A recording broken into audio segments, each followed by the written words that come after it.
bancada presenta una moción de orden del día para que se le otorgue facultades de investigación a la Comisión de Fiscalización. Tengo acá la moción 4228, moción de orden del día, para que, dicen la tercera recomendación del informe del Grupo de Trabajo, habla él de la Comisión de Centralización y Regionalización de Gobiernos Locales, se desprende que el porcentaje estimado de la variación de la inversión promedio ascendería el 63% respecto al proyecto referencial, y está hablando de la necesidad de que IRSA sea investigado. Y es un fundamento de la moción. Esta moción la firman de 29 miembros que tenían la comisión en aquel entonces, 9, y pide que la Comisión de Fiscalización tenga competencias. Es más, en algún momento dice ante este fuero que no estaba de acuerdo en la creación de una comisión. Entonces, si usted no estaba de acuerdo, si quería que se le otorgue facultades a la Comisión de Fiscalización, ¿por qué integra una comisión investigadora? Porque ya lo dije, Presidenta, si me permite responder con su venia. Porque ya lo dije, por especialidad.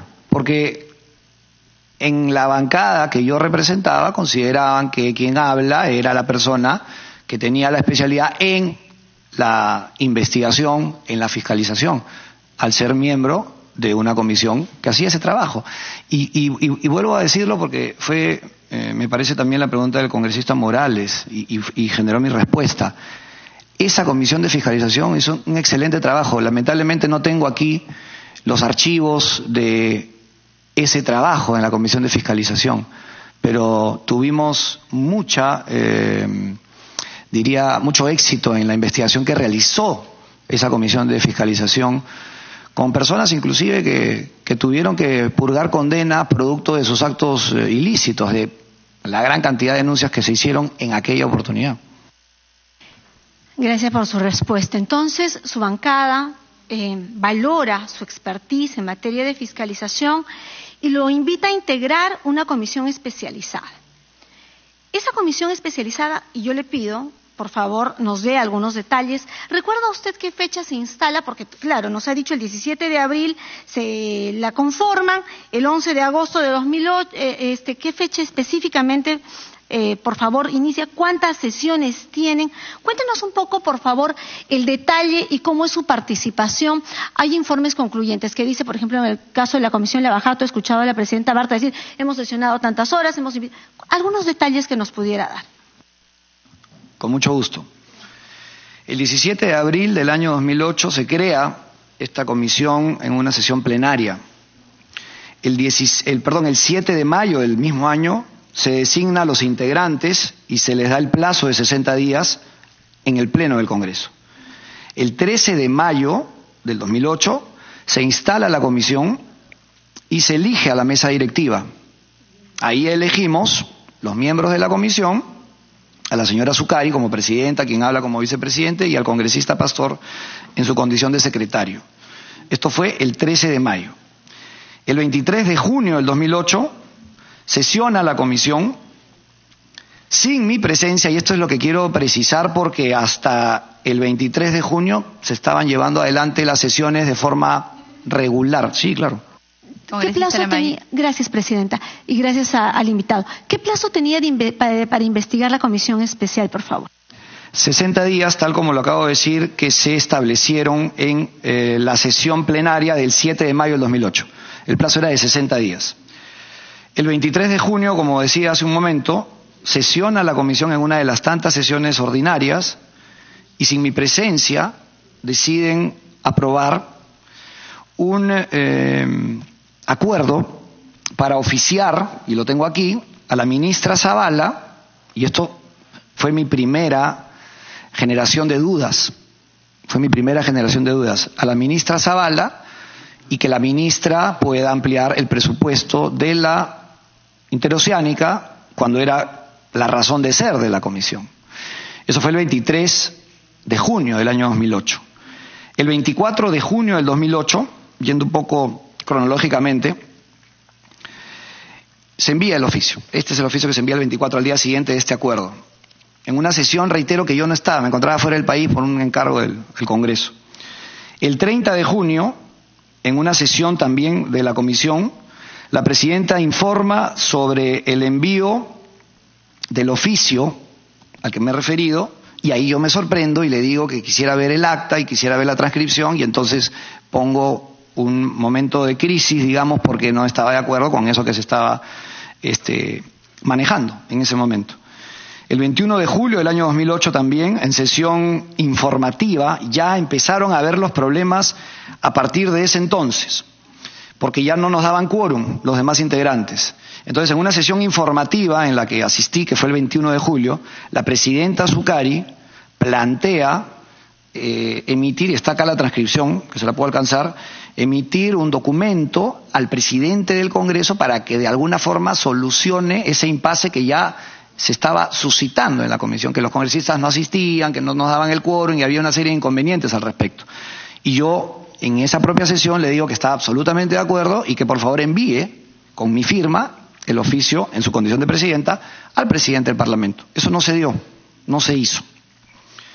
Luego de 2 días o 3 días, el 24 de julio, vuelve a sesionar la comisión y de ahí se acabaron las sesiones, porque el día 3 de agosto denunciaron en un medio de comunicación a la presidenta de la comisión de aquel momento, la congresista Margarita Zuccari, y la presidenta de la comisión, en vez de, esa es mi opinión, pedir licencia para que la comisión continúe en funciones y quien habla asuma la presidencia, no lo hizo. Y hay una cantidad de información, de documentos en que yo recurro a la presidenta de la comisión, que recurro al propio presidente del Congreso para que esto se pueda concretar. Congresista Aramayo. Muy bien, entonces, si es que usted, a través de la presidencia, ya tenía indicios, por la cronología que nos ha detallado desde el 15 de junio, 30 de junio, vamos a julio, que no avanzaba la comisión investigadora, no puedo entender cómo es que usted, a través de la presidencia, no hace un informe en minoría. Porque además nos acaba de comentar de que tenía experiencia en materia de investigación y es lo que privilegia a su bancada. Porque revisando, señora Presidenta, el reglamento del Congreso, en el artículo 71, dice los informes son los instrumentos que contienen una exposición detallada. ¿No cree usted que ha pecado de omisión al no hacer un informe en minoría? ¿Por qué tendría usted que esperar que el informe espere el último momento de ser presentado? ¿No cree usted que no cumplió su rol de fiscalizador al momento? Porque ¿cuántas comisiones hay en el Congreso de la República que tiene 2 informes? Uno en mayoría, que puede carecer de 1000 defectos de fondo y de forma, y uno en minoría, de uno de los más destacados congresistas fiscalizadores. Dígame usted, ¿qué le impedía presentar un informe en minoría que contenga los argumentos que la tarde de hoy nos ha detallado? Señor Reyardo. Gracias, Presidenta. Lo he dicho ya hace algunos minutos, pero lo reitero ahora. La comisión, en su etapa de investigación, estuvo trabajando hasta que empezaron a aparecer algunas situaciones que generaron duda y luego, faltando pocos días para la culminación de sus funciones, porque la denuncia contra la congresista Zuccari fue, si no me equivoco, el 3 de agosto y la comisión culminó funciones el 11. Quien estaba a cargo de la presidencia de la comisión era Margarita Zuccari. Y todo parecía indicar, y no lo digo de la boca para afuera, lo digo basado en los documentos, en las transcripciones de las sesiones, todo parecía indicar que se iba a pedir ampliación de plazo. Y no se dio. Yo diría, y lo digo con claridad y contundencia, no tengo ningún problema en decirlo ahora, que se me engañó. Porque si íbamos a tener ampliación de plazo comprometiendo su palabra, la presidenta de la comisión, que era la encargada de hacerlo, evidentemente teníamos que esperar a que esto se dé. Y tengo las transcripciones y tengo la documentación que lo sustenta. Entonces, ¿cómo yo emitía un informe en minoría si estuve esperando hasta el último día que la ampliación de plazo se dé? Gracias, Presidenta. Congresista Aramayo. Presidenta, hay que precisar que uno no necesita ser presidente para presentar un informe en minoría. Cualquiera de los miembros que integran una comisión, secretario, vicepresidente, miembro, fuera, están en la potestad de hacerlo. Entonces, acá el invitado no presentó un informe en minoría lamentablemente, en un acto, dice usted, de engaño, podría ser de ingenuidad, ¿no? Le dijeron que iban a ampliar el plazo y bueno, quedó el informe de la presidenta denunciada Zuccari. Bueno, ¿conocía usted, participó de las sesiones donde fue el Ministerio de Transporte y Comunicaciones, donde fue Ocitran, donde fue Proinversión, donde fue Consucode, donde fue la Contraloría? ¿Usted participó de esas sesiones y qué es lo que le queda de la participación? Por supuesto, ha pasado mucho tiempo, pero algo de estas sesiones debe haberle quedado para analizar sus observaciones a través de la presidencia. Señor Reyardo. Gracias, presidenta. Solamente quiero una precisión antes de responder la última parte de la pregunta de la señora congresista Aramayo. La comisión emite un informe en mayoría casi 2 meses después de la vigencia que tenía para poderlo hacer. ¿Cómo iba yo a emitir un informe en minoría si el informe en mayoría nunca se dio dentro de las facultades que tenía la comisión para realizarlo? Sin embargo, también quiero agregar, para terminar la idea, permítame respetuosamente, congresista, sin embargo, también debo de agregar que la comisión estaba realizando un trabajo que no llegaba ni al 50% del encargo. Entonces, por una cuestión de forma y una cuestión de fondo, era imposible emitir un informe en minoría en el plazo que la comisión tenía para hacerlo. Gracias, presidenta. Congresista Aramayo. Presidenta, quiero anotar, para concluir la etapa del informe, que no se hizo y que hubiese sido importante de cara a los argumentos que hoy nos cuenta el invitado, es que los informes en minoría no precluyen cuando uno tiene mayoría y uno hace uno en minoría. O sea, quiero dejar constancia que el señor Reyardo, desde la fecha en que fue conformada la comisión, tuvo 6 meses, presidenta, para hacer un informe. 6 meses. Y con los plazos que usted ha dado hoy, no voy a entrar a un debate porque estoy en el uso de la palabra y usted ha sido parlamentario, le pido que respetemos los procedimientos. Es más, si usted quiere, le doy una interrupción, señor Reyardo. ¿Necesita usted una interrupción? Entonces, si nosotros revisamos los plazos, han pasado 6 meses para que pueda elaborar, más aún, si tenemos un proceso valorativo, no han cumplido ni el 50% de los encargos. De las respuestas que nos viene dando el invitado, tenía todos los elementos del caso para hacer un informe. Es más, en algún momento, señora presidenta, el invitado dice, era una comisión decorativa.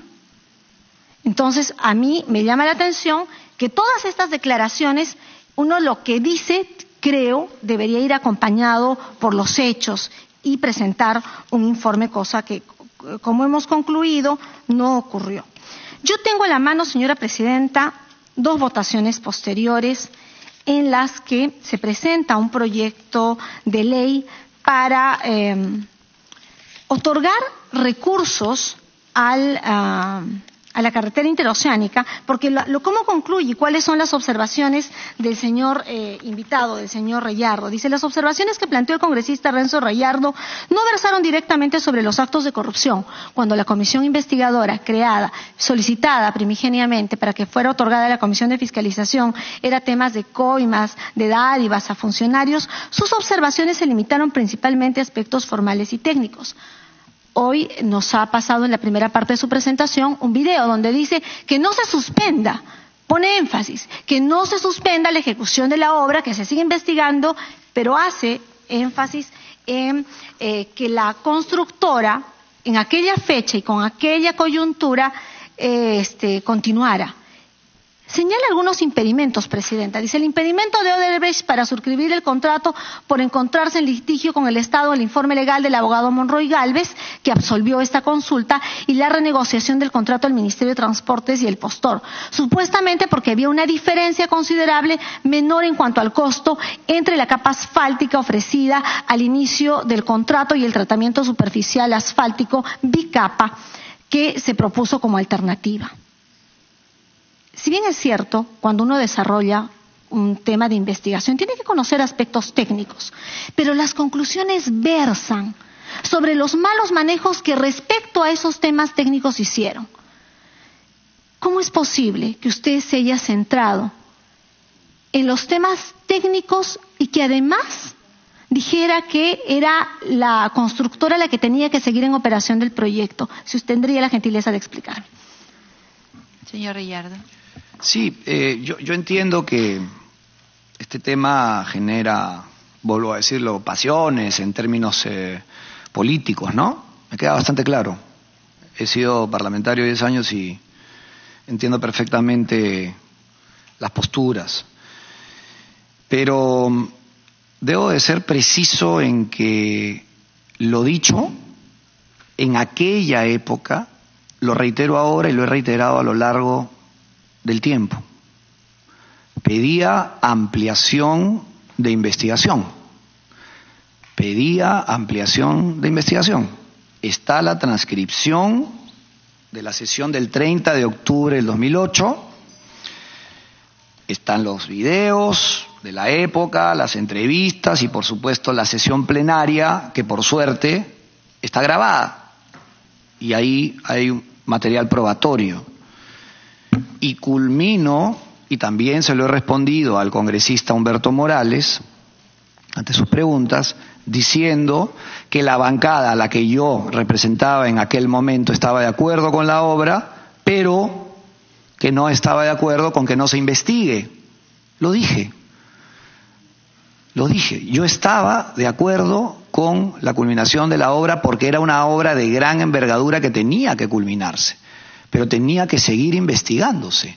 Y mis actos demuestran que en esa misma línea he estado durante todo el proceso de investigación y posteriormente a ello también. Por eso es que evidentemente firmo esa ley que declara de necesidad pública la culminación de la obra, porque no podíamos dejar la obra como estaba. Era irresponsable dejarla como estaba, digamos, no permitir su culminación. Pero en todo momento sostuve que se culmine con la investigación, que se amplíe la investigación y que ese informe, este llamado informe, para mí no debió de haberse aprobado porque no decía absolutamente nada de las razones por las que habría que determinar que la investigación se amplíe. Gracias, Presidenta. Ciertamente, Presidenta. Yo tengo el cuaderno de debate de aquella fecha y literalmente el invitado dice, porque ciertamente dice, ¿no? Textuales. Por eso insto en que aquí lo que corresponde es renegociar, seguir investigando y por supuesto que la obra no se paralice. O sea, ¿pero qué quería usted renegociar? ¿Por qué hace énfasis en la renegociación? Porque ese no era su papel. Usted tenía que abocarse al tema de la fiscalización y desde mi humilde perspectiva, porque yo podemos tener apreciaciones diferentes. Pero, repito, ¿no? Dice, por eso insto en que aquí lo que corresponde es renegociar, seguir investigando y por supuesto que la obra no se paralice. Cuando usted se aboca en sus observaciones al tema de la capa asfáltica, ¿cuál era el tema que creía que el gobierno peruano debía seguir renegociando con Odebrecht para poder entenderlo, por favor? Renegociar implica también llegar a un acuerdo para dejar sin efecto el contrato. También puede significar eso. No, me hace una pregunta y esa palabra es muy amplia. Renegociar no necesariamente es someterse a empresas que hoy a todas luces están vinculadas a partidos políticos, ¿no? Hoy ya sabemos y hoy los medios de comunicación se han encargado de contárnoslo. Pero en ese momento habían pocas voces que advertían que algo no venía bien. Y una de esas era la mía. Y en la sesión del 30 de octubre del año 2008, planteé absolutamente claro el argumento que a lo largo de la investigación sostenía, que se continúe con la investigación, inclusive que se renegocie, por supuesto. Gracias, señor presidente. Yo entiendo que ha respondido, solo que quisiera empalmar ahí una pregunta. ¿Hubiese sido adecuado a través de la presidencia que usted utilice, además del término renegociar, que como ha detallado es amplio, que diga incluso se pueda observar el contrato, ejecutar cartas fianza, porque como uno estaba tan involucrado en el tema, ¿no cree usted, haciendo una autocrítica, de cara, claro, la coyuntura hoy es diferente y tenemos hechos elocuentes, pero ¿no cree usted que hubiese sido acertado también plantear el tema de la revisión del contrato en esos extremos a través de la presidencia? Señor Reyardo. Sí, presidenta. Lo dije en innumerables ocasiones en las propias sesiones de la comisión, y tengo aquí las transcripciones, no los voy a cansar leyéndolas una a una, pero se dijo en el contrato, en las sesiones de la comisión investigadora, varias veces, en varias ocasiones. Aquí tengo una, por ejemplo, el 24 de julio del 2008, que detectamos el tema de la bicapa, que se había entregado algo que no se había ofrecido en el contrato. Declaraba en innumerables ocasiones en la comisión, en algunos medios de comunicación, el tema de los CRPAO. Entonces, claro, había que ampliar la investigación, había que votar en contra de un documento que lo denominaron un informe fuera de todo plazo, y así lo hice. Mis actos han sido consecuentes con mi forma de trabajar a lo largo de la investigación, y se consuman con el voto. Y se consuman, por supuesto, con mi intervención en el Pleno, que yo he mostrado amablemente ante ustedes, que me han permitido difundirlo por 9 minutos. Congresista Aramayo. Sí, si bien es cierto, hay declaraciones en ese sentido, no tenemos actos, porque la acción sería tener un informe minoría que ha quedado acreditado que no hay. Ahí lo que hay es una omisión. El 18 de diciembre del año 2008, casi 2 meses después, se aprobó en el Pleno el texto sustitutorio del dictamen recaído en los proyectos 2886 y 2887.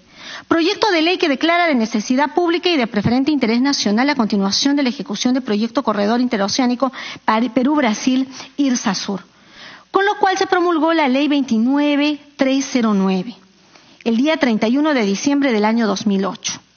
Que declara de necesidad pública y de preferente interés nacional la continuidad de la ejecución del proyecto Corredor Vial Interoceánico Sur Perú-Brasil IRSA-Sur, que permitió la ampliación del pago de 500 millones para culminar la interoceánica. Esta ley nace por el proyecto de ley 2886 presentado por el Poder Ejecutivo y el proyecto 2887 de autoría del señor Gutiérrez de Unión por el Perú. ¿Cuál fue su posición al respecto a través de la presidencia? Señor Reyardo. Sí, permítame hacerle una pregunta al congresista Aramayo. Se está refiriendo a la ley de necesidad pública. Bueno. Y lo que permite, la ley tiene consecuencias directas en la ejecución presupuestal y la transferencia de recursos. Esa es la pregunta a través de la presidencia.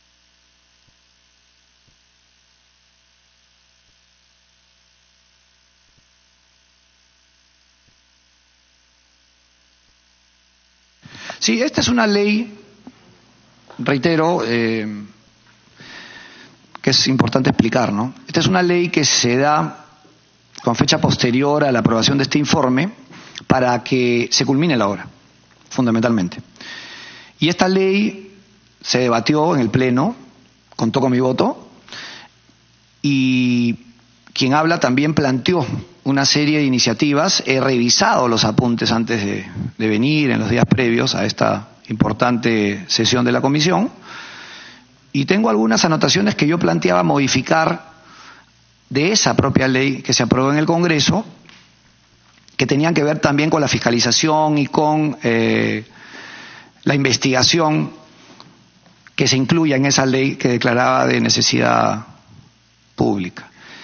Así que lo único que puedo decir es que mi posición era de aprobarla, la aprobé, voté a favor, como la gran mayoría de mis colegas, pero siempre mi posición fue, incluyendo en el proyecto de ley que después se convirtió en ley, esta de necesidad pública, de incorporar una serie de artículos para que la investigación se mantenga, se sostenga.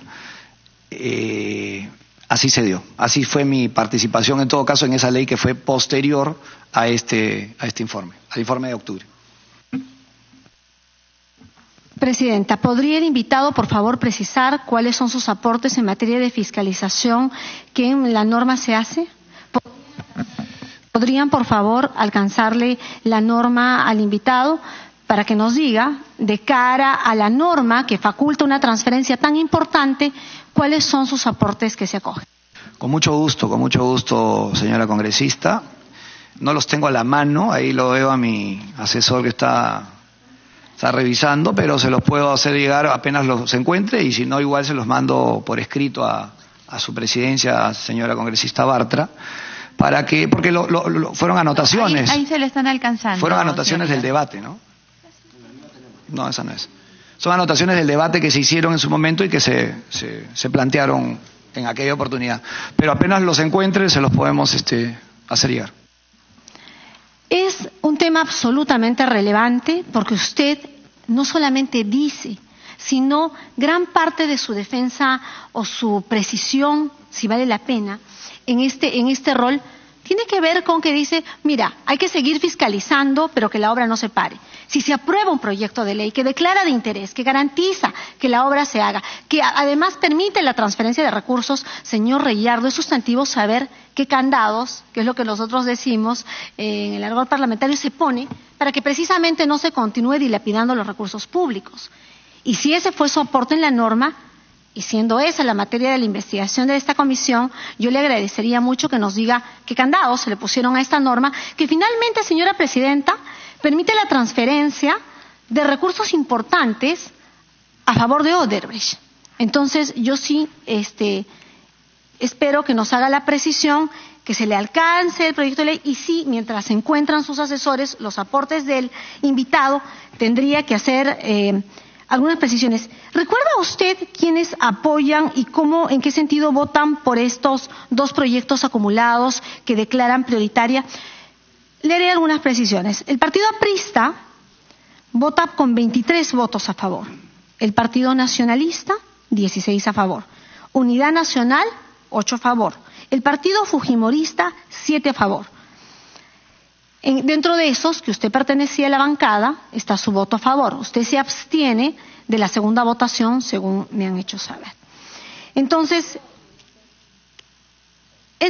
yo necesitaría que usted me precise, y no sé si hay la necesidad de hacer un breve intermedio para que, señora presidenta, nos pueda comentar, si no pasaría a la siguiente pregunta. Señor Reyardo. No tengo, mucho que comentar. Esto fue hace más de 10 años y lo único que puedo precisar es que... No fue hace 10 años, fue menos. Lo único que puedo precisar es que las votaciones están ahí. Yo he venido a responder sobre el trabajo que tuve como integrante de la Comisión Investigadora IRSASUR, y si ustedes consideran que yo opine sobre otras leyes, que probablemente son vinculadas, seguro, pero si es así, me lo hubieran notificado para venir un poco más informado sobre otras leyes por las que no estoy invitado. Estoy invitado para hablar de este informe y de mi participación en una comisión que es la IRSASUR. Sin embargo, estoy haciendo los esfuerzos con el equipo de asesores que me acompaña para responder a las inquietudes que tiene la congresista Aramayo.